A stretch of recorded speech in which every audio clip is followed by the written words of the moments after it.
Hey everyone, welcome back my YouTube channel. तो आज हम बात करने वाले हैं सीटेट एग्ज़ाम 2026 के बारे में। जैसा कि आप लोगों को पता होगा कि अभी एग्ज़ाम में टाइम ज़्यादा नहीं है, 2 महीने से भी कम टाइम है। लेकिन अगर फिर भी आप इसमें अच्छे तरीके से आप स्टडी करेंगे तो सीटेट का एग्ज़ाम क्लियर हो जाएगा। बस इसमें आप लोग कुछ चीज़ें को ध्यान में रखना होगा।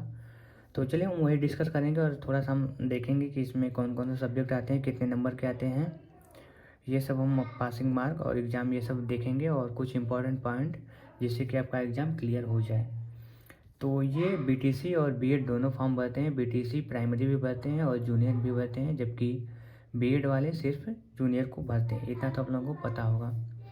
तो इसमें हम प्राइमरी का देख लेते हैं कौन कौन सब्जेक्ट आते हैं। एक इसमें 5 सब्जेक्ट टोटल रहते हैं।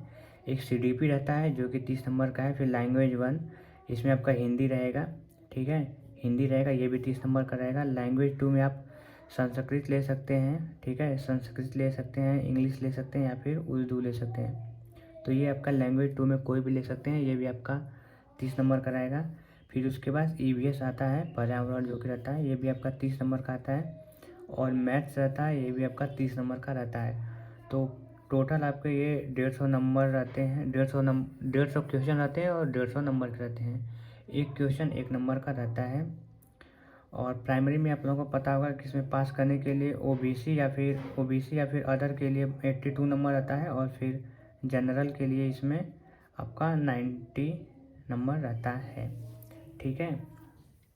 और इसमें जूनियर की बात करें तो इसमें भी है, सीडीपी है 30 नंबर का। ये दोनों में जो कि है, अगर आप एक का पढ़ेंगे तो दोनों का हो जाएगा। फिर लैंग्वेज रहता है 1, जो कि आपका हिंदी रहेगा। और इसमें लैंग्वेज 2 आपका ले सकते हैं इंग्लिश, और वहीं संस्कृत और उर्दू, ये तीनों लैंग्वेज कोई ले सकते हैं, ये भी 30 नंबर का आपका रहेगा। और इसमें एसएसटी आ जाता है।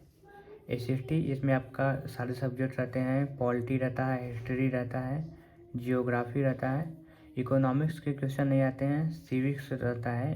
और यहीं आपके टोटल क्वेश्चन रहते हैं। ये टोटल आपका 60 नंबर का आता है।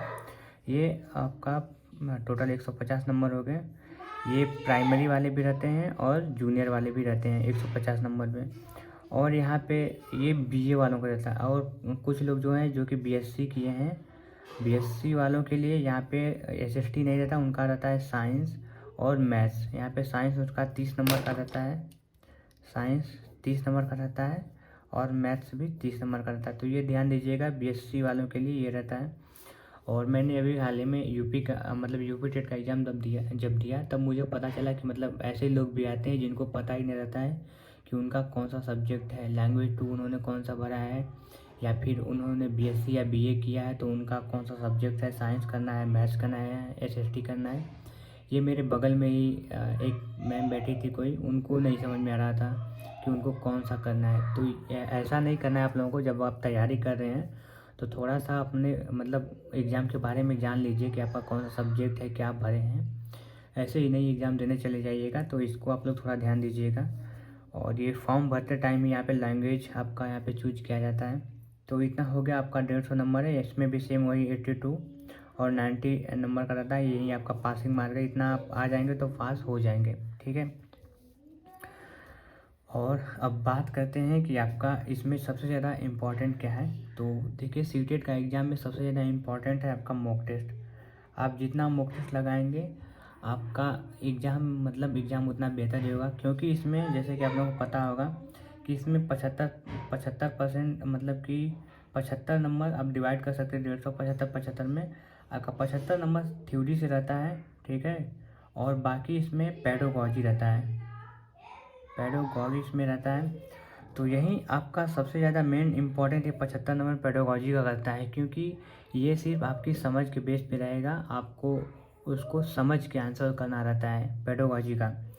तो अगर आप लोग इसको जितना अच्छा से करेंगे, और इसको अच्छा से करने का मतलब है कि आप जितना मॉक टेस्ट लगाएंगे उतना ही आप समझेंगे कि पेडागॉजी में क्वेश्चन क्या कैसे पूछ रहा है, और फिर आपको उसका उत्तर किस हिसाब से देना है।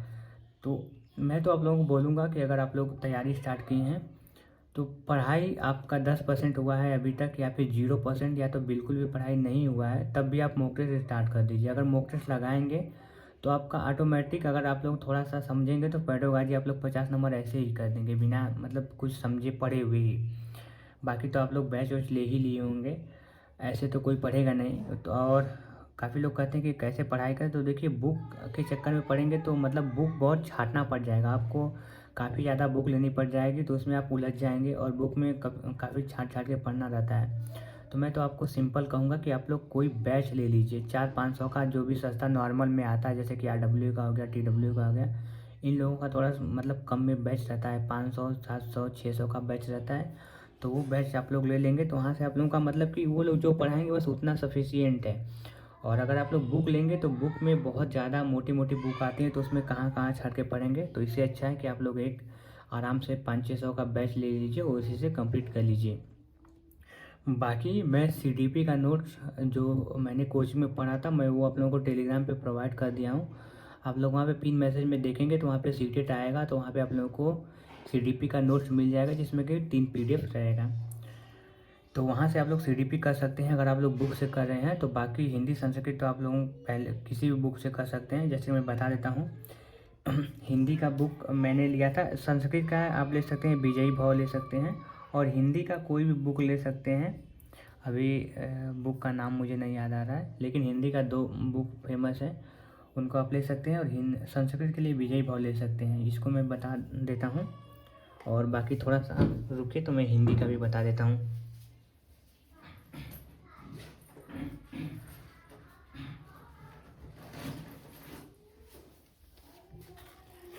तो हिंदी के लिए देख सकते हैं कि ये बुक मैं लिया हूँ।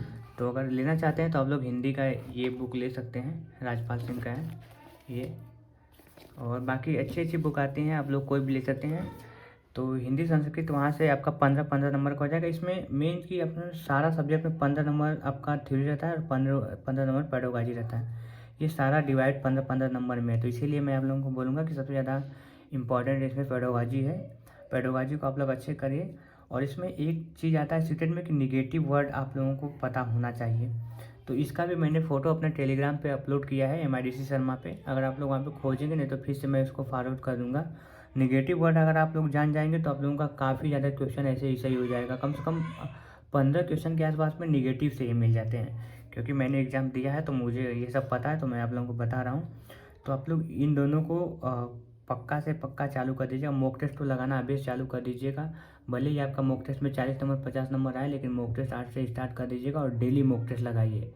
क्या करना है, अगर आप लोग मॉक टेस्ट लगाएंगे तो आप लोगों का टाइम भी मैनेज होगा, क्योंकि सीटेट में देखिए मैं पहले ही बता देता हूँ, इसमें टाइम कम पड़ता है। आप लोगों को पढ़ना थोड़ा जल्दी जल्दी आना चाहिए और समझना भी जल्दी जल्दी। आप एक क्वेश्चन को 2-3 बार पढ़ेंगे तो आपका टाइम कम पड़ जाएगा।